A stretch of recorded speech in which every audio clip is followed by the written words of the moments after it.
Spécialiste en matière d'audio-vidéo domotique, Maison Adam est fière de vous présenter les tendances du milieu électronique. Ici Michel Carrier, bienvenue à cette autre émission en compagnie de José Adam, le passionné. À l'émission de cette semaine, nous parlerons de son. Nous avons parlé de barres de son récemment, des nouveautés 2022, mais cette semaine, nous vous présentons les choix de José barres de son, peut-être simplement pour améliorer le son de votre téléviseur ou pour entendre les grandes subtilités des productions Dolby Atmos. Il y a certainement une barre de son qui vous convient. Vous l'apprendrez à l'émission. Je m'en vais retrouver José et Guillaume dans un instant.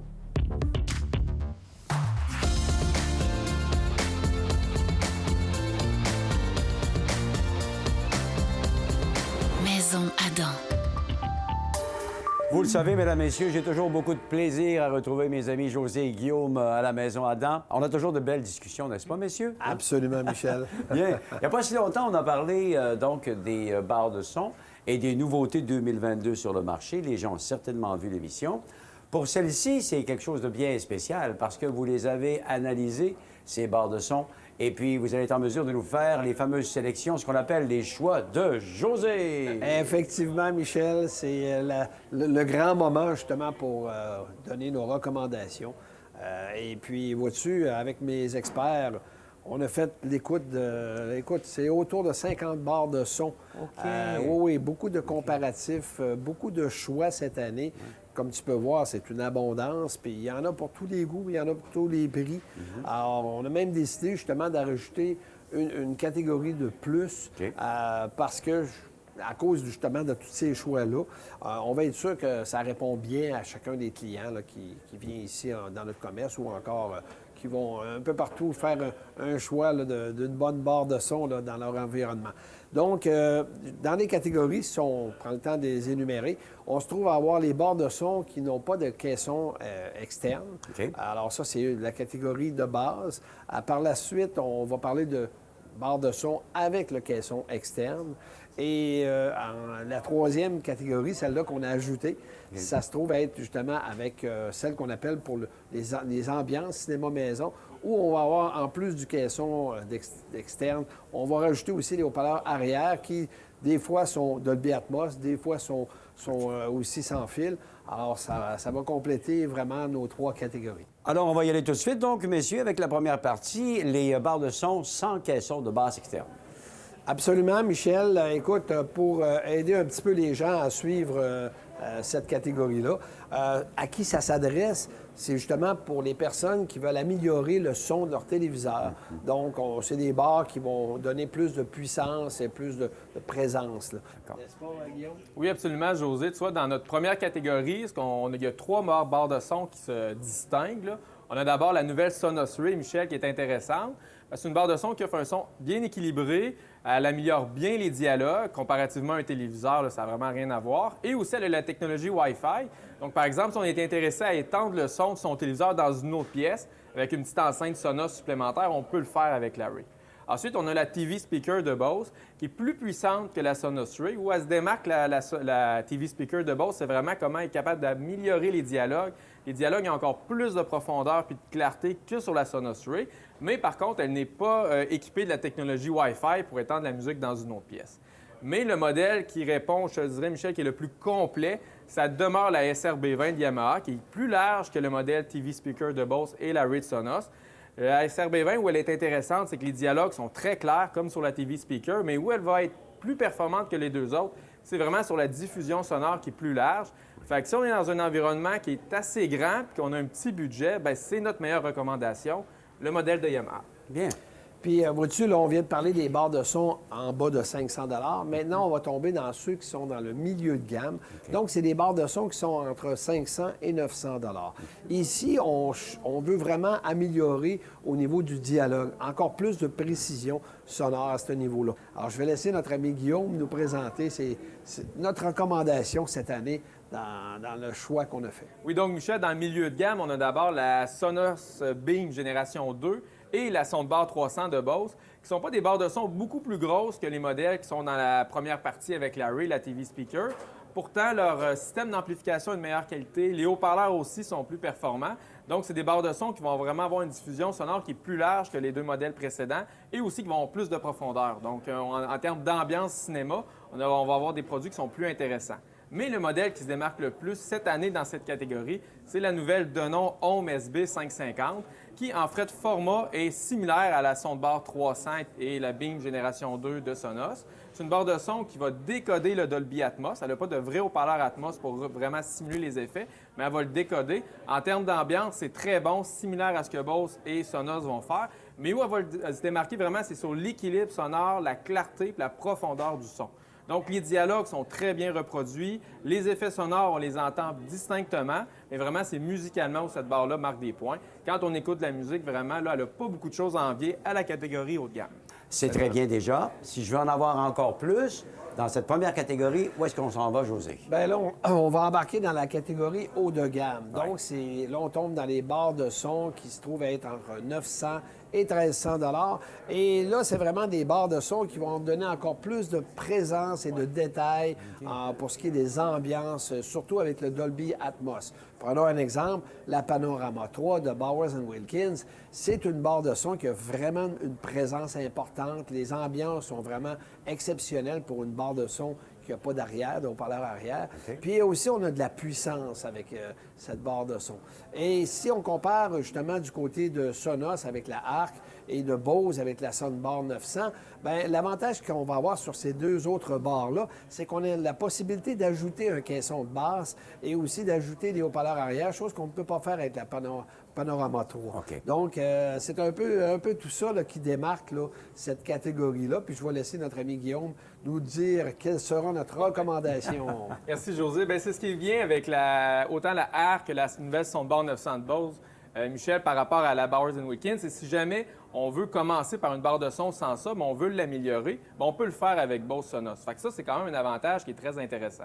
La Sonos Arc est un petit peu plus massive que la Soundbar 900. Donc, pour ce qui est de l'écoute de musique, quand on veut écouter de la musique avec beaucoup de basses puis on n'a pas de sub, bien, à ce niveau-là, elle va faire mieux que la Soundbar 900 de Bose. La Soundbar 900 de Bose, par contre, elle va se démarquer vraiment sur sa capacité à diffuser le son de façon très, très large. Fait que même si on est dans un environnement qui n'est pas facile, qui a beaucoup d'écho, cette diffusion sonore large-là, avec leur système de calibration AdaptIQ, ça permet d'avoir un son qui est profond, qui est riche, puis qui a des bons effets sonores. Donc, c'est toutes ces petites choses-là qui fait que finalement, notre choix s'est posé sur la nouvelle Soundbar 900 de Bose. Excellent. Et si on va dans la dernière catégorie, qui se trouve être les barres de son référence, bien écoute, ils ont toutes quelque chose qui les démarque.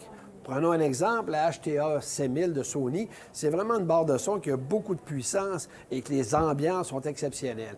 Mais si je vois du côté de Bowers & Wilkins avec la formation barre ou encore du côté de Sennheiser qui arrive avec une nouvelle barre qui s'appelle l'Ambeo Plus, bien là, c'est la précision sonore qu'on va chercher. Tu sais, on va avoir des barres même qui vont s'adresser un peu plus à des audiophiles.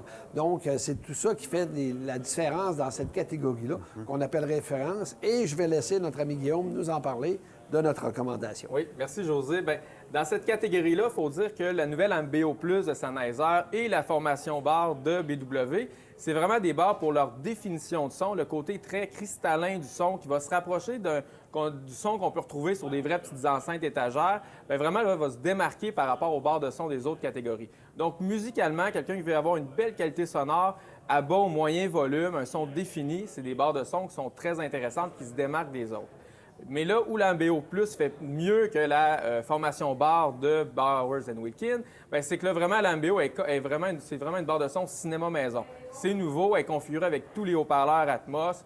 Donc, il y a des haut-parleurs sur le dessus, en avant, sur les côtés. Donc, non seulement elle joue très bien pour écouter de la musique, mais c'est une barre de son qui est en mesure de reproduire des bons effets cinéma Dolby Atmos. Okay. Également, ce qui est intéressant avec cette barre de son-là, c'est qu'elle a une sortie audio pour caisson de basse. Donc, si jamais on remplace tout son système cinéma maison avec gros haut-parleurs parce qu'on veut quelque chose de plus petit, bien, si on opte pour l'Ambeo Plus, on peut conserver son sub qu'on avait sur son système de cinéma maison. Okay. On peut le brancher sur la barre de son. C'est un détail, mais dans le monde des barres de son, c'est très rare qu'on peut faire ça. Donc, ça, c'est intéressant pour ça.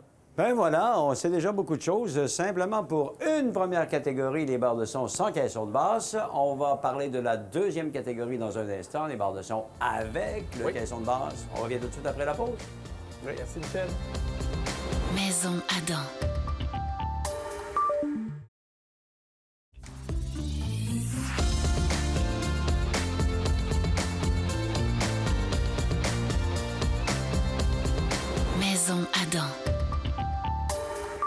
Nous sommes de retour à notre émission en compagnie de José et Guillaume. On est dans les barres de son cette semaine et les choix de José, surtout en ce qui concerne les barres de son avec caisson de basse. C'est là qu'on est rendu, messieurs. On s'en va où? Effectivement, Michel, tu as raison. Et puis, on est dans la catégorie, justement, de barres de son avec un caisson de basse qui est externe, qui est vraiment ce qu'il y a de plus demandé. Parce que c'est là qu'on a la plus grande variété de choix et de marques aussi là, qui arrivent avec finalement des options intéressantes. On va avoir, si on compare avec les barres de son qui n'avaient pas de caisson de basse, bien là, on va avoir encore plus de chaleur, de présence. C'est des barres de son aussi qui vont diffuser plus large. Et naturellement, bien, quand on tombe dans la catégorie haut de gamme, bien là, on va aller chercher vraiment, c'est encore plus une réalité qui va se rapprocher beaucoup d'une réalité des effets cinéma maison. Voilà. Donc, c'est vraiment, une catégorie intéressante à parler. Puis je vais laisser notre ami Guillaume nous présenter les recommandations que nous avons à faire pour cette catégorie-là. Oui, donc dans cette catégorie-là, je dirais que la Yamaha YAS 209, elle fait vraiment très bien. C'est une barre de son qui a quand même une diffusion sonore assez large. Le caisson de basse il est assez performant. Puis Yamaha, ils ont beaucoup de modes de son pour simuler des ambiances cinéma-maison. Donc la Yamaha YAS 209 fonctionne à ce niveau-là très bien. Mais cette année, il y a un nouveau venu, c'est le modèle DHTS 517 de Denon, qui présente un son plus équilibré que la moyenne des barres de son dans cette gamme de prix-là. Ce qui fait que quand on écoute de la musique ou des films, bien, on a quelque chose qui est plus reposant, peut-être plus doux, même à haut volume. On a moins de distorsion dans le son. Puis il y a le caisson de basse aussi qui répond très, très bien. Donc la DHTS 517 de Denon, c'est notre choix de José dans l'entrée de gamme. Très bien. Et dans la prochaine catégorie qu'on appelle le milieu de gamme, bien là, on va aller chercher justement encore plus de présence, de chaleur, de précision sonore aussi là, qu'on va retrouver avec ces barres-là. Puis là, contrairement à tantôt, on était justement dans les barres de son en bas de 700 Là, ici, on embarque à 700, à aller jusqu'à 1200 Donc, on va tomber avec des mariages, caissons de basse et barres de son qui vont vraiment performer et qui vont être surprenants. Là, Prenons un exemple, un ensemble qu'on aime bien, c'est la Soundbar 300 avec le caisson qui est le basse module 500. Là, on est dans la compagnie Bose. Ce qu'on aime, c'est qu'on a un équilibre vraiment sonore qui est très, très bon. On a une dispersion qui est très large aussi. Alors, mais cependant, on n'a pas d'effet Dolby Atmos sur cette barre-là. Mais il reste pareil que c'est un ensemble que je trouve intéressant. Okay. Je vais laisser justement Guillaume peut-être présenter quel a été le choix dans cette catégorie-là. Oui, c'est ça. C'est en cinéma maison, aujourd'hui, le Dolby Atmos, bien, c'est vraiment un format, c'est un encodage audio qui est très, très utilisé. Donc, c'est la raison pourquoi notre meilleure recommandation cette année s'est portée sur la nouvelle HWQ800B de Samsung, qui, elle, est une vraie base cinéma maison Dolby Atmos. Okay. Je m'explique, c'est qu'elle a des haut-parleurs frontales, mais Samsung a aussi, sur cette barre-là, ajouté des haut-parleurs latéraux et des vrais haut-parleurs Atmos sur le dessus. Donc, on a une diffusion sonore qui est large, puis on a une barre de son qui est réellement capable de distinguer les effets sonores qui bougent de gauche à droite, de haut en bas. Donc, à ce niveau-là, pour la qualité de reproduction de l'ambiance cinéma-maison, et aussi son caisson de basse qui est moins élégant que celui de Bose, mais quand même très performant, bien, c'est notre choix de José dans le moyen de gamme. On comprend très bien le choix. Dolby Atmos, bien entendu, quand on parle des films, également des téléséries, c'est ce qui va prendre le plus de place éventuellement. Hein? Effectivement, Michel, tu as raison. Et puis, c'est pour ça que dans la prochaine catégorie, qui se trouve être le haut de gamme, bien, tous les ensembles présentés sont avec du Dolby Atmos. D'accord. Alors ici, je peux parler, par exemple, avec Sony, qui a une barre de son qui s'appelle l'HTA 5000 et le caisson de base qui est le SA-SW3. Ici, on a vraiment un mariage qui apporte beaucoup d'ambiance. Le Dolby Atmos est très présent, le son est très large, puis on se trouve à avoir aussi une bonne présence avec le caisson de basse. Mais on a eu un grand débat avec du côté de Denon, où est-ce qu'on a le fameux Home SB 550, qui est une barre de son plus compacte. Puis aussi avec son caisson de basse qui, lui, est impressionnant. Okay. C'est vraiment, oui, c'est le Home Sub qui s'appelle, là. Il se démarque là, par sa présence. Mais j'en dirai pas plus. Je vais laisser plutôt Guillaume nous expliquer quel a été notre choix, là, puis le pourquoi. Oui, absolument, José.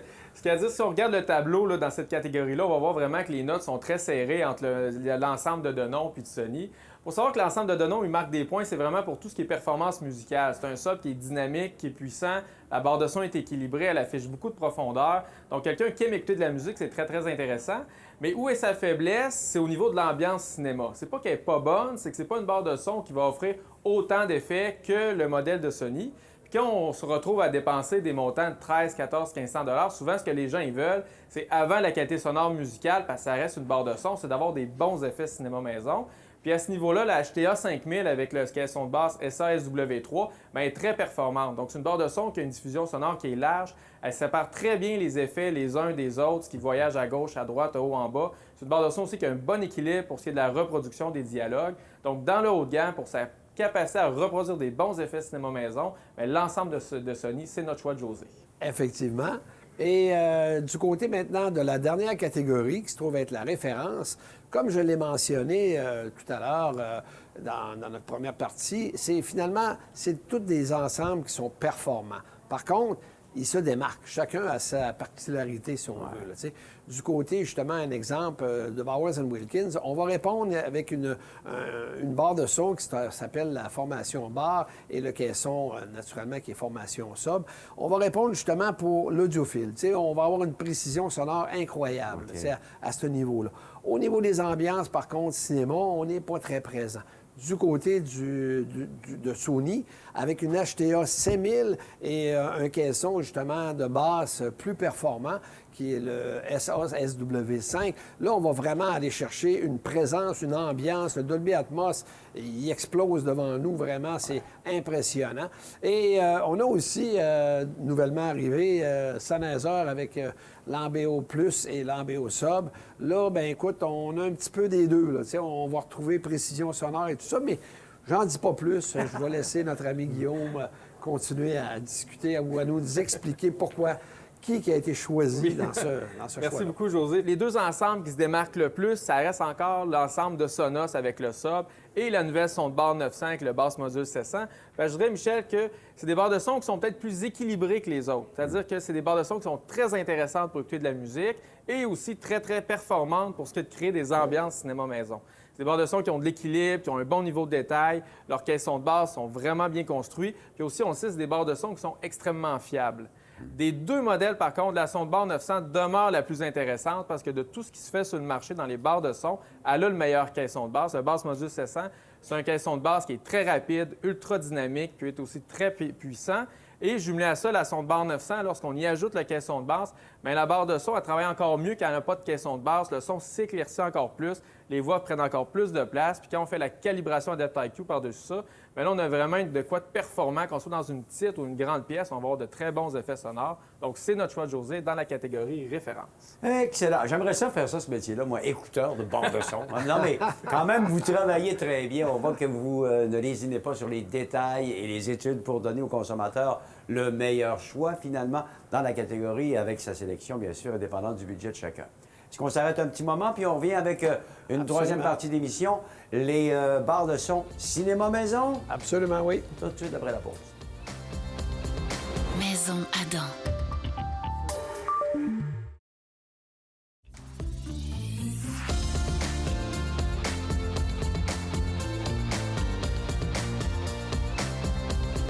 Maison Adam. Nous sommes de retour à notre émission en compagnie de José et Guillaume. On parle de barres de son cette semaine. Dernière catégorie à définir pour nos téléspectateurs, les barres de son cinéma maison avec caisson de basse, avec haut-parleur sans fil arrière. Vraie ambiance cinéma maison, José. Effectivement, Michel, c'est ce qu'on veut reproduire avec ces ensembles-là, barres de son, le cinéma maison. Et c'est pour ça qu'on les a mis dans un groupe à part. Parce que même si le groupe précédent, où on avait quand même certaines ambiances, il reste que quand on tombe avec des petits haut-parleurs qu'on ajoute à l'arrière de soi, vraiment, tu sais, c'est plus immersif. Puis de toute façon, il y a des trames sonores qui sont spécifiquement faits pour ce type de haut-parleurs-là. Puis certains mêmes modèles, dans les catégories plus haut de gamme, vont avoir des haut-parleurs Atmos sur le dessus pour projeter le son. Alors, on va débuter avec la compagnie Bose, Samsung et Sony. on va laisser notre ami, justement, Guillaume, nous en parler. Et on va être dans une catégorie de prix entre 1500 et 1800 $. Donc, à toi, Guillaume, la parole. Donc, merci beaucoup, José. Effectivement, Michel, comme tu peux le voir, dans la première catégorie, on a 3 ensembles cinéma-maison. Avec le plus compact des 3, c'est celui de Bose, qui comprend la soundbar 300, le basse module 500 et les enceintes Surround. C'est un ensemble cinéma qui ne va pas créer autant d'effets que les autres parce qu'il n'est pas Dolby Atmos. Mais pour ceux qui recherchent quelque chose de compact, fiable et équilibré en termes de son, pour avoir un son qui est riche, qui n'est pas agressif, c'est un excellent choix. L'autre ensemble, en fait, les 2 autres ensembles, c'est celui de Sony avec la barre de son HTA 3000, le caisson de basse SW3 et les enceintes arrière RS3S, et l'ensemble de Samsung HWQ910B. Ici, Michel, on est vraiment dans des ensembles de cinéma-maison, mais compatibles Dolby Atmos. Dans les 2 cas, les barres de son vont pouvoir décoder le signal Atmos, mais celui qu'on a préféré, c'est l'ensemble de Samsung.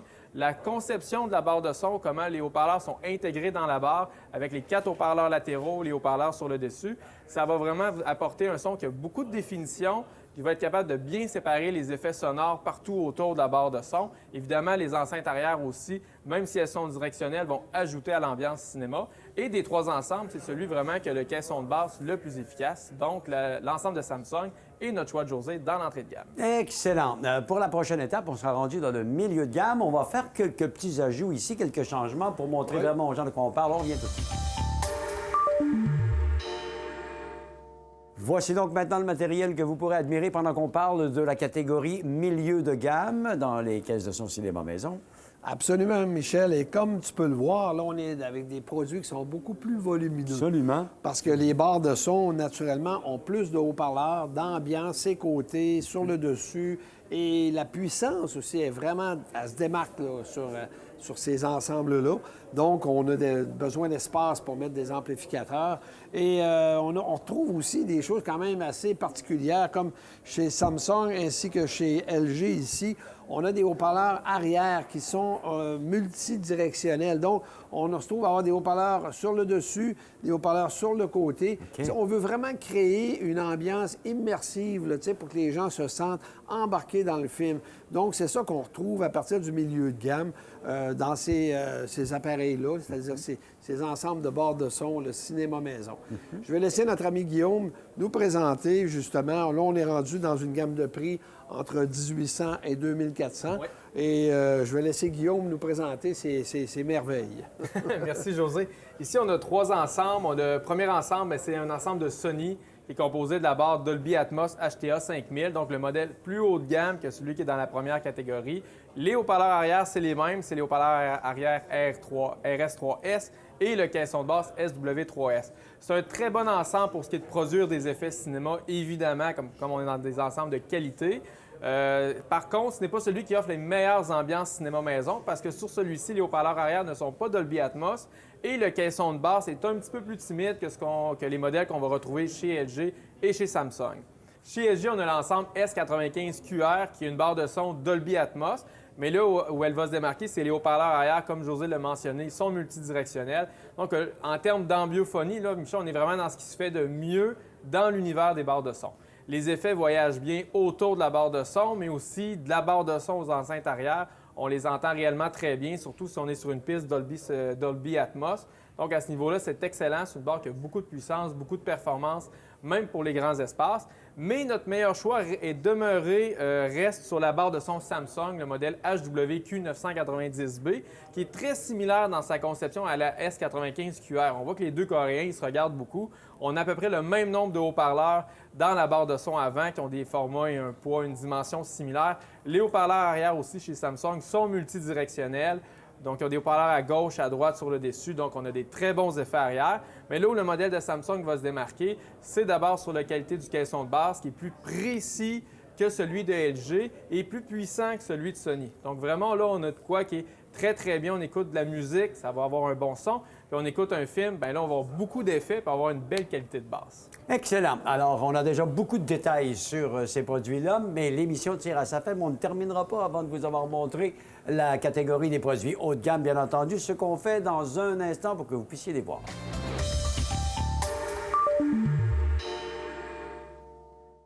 Voici la présentation donc de ces produits haut de gamme qui vont conclure l'émission. Messieurs, les barres de son, juste à les regarder, je les entends même pas, puis je les trouve déjà belles.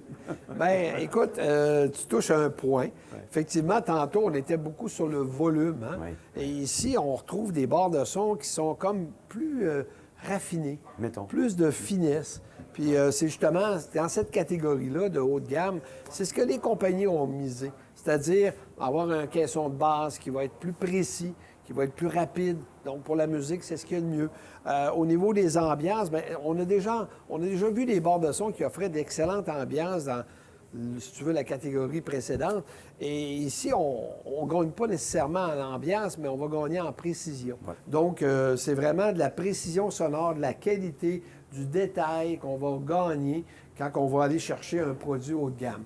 On est au niveau prix, écoute, là, vraiment, on est plus élevé. C'est-à-dire qu'on est dans le 2500 à 3400.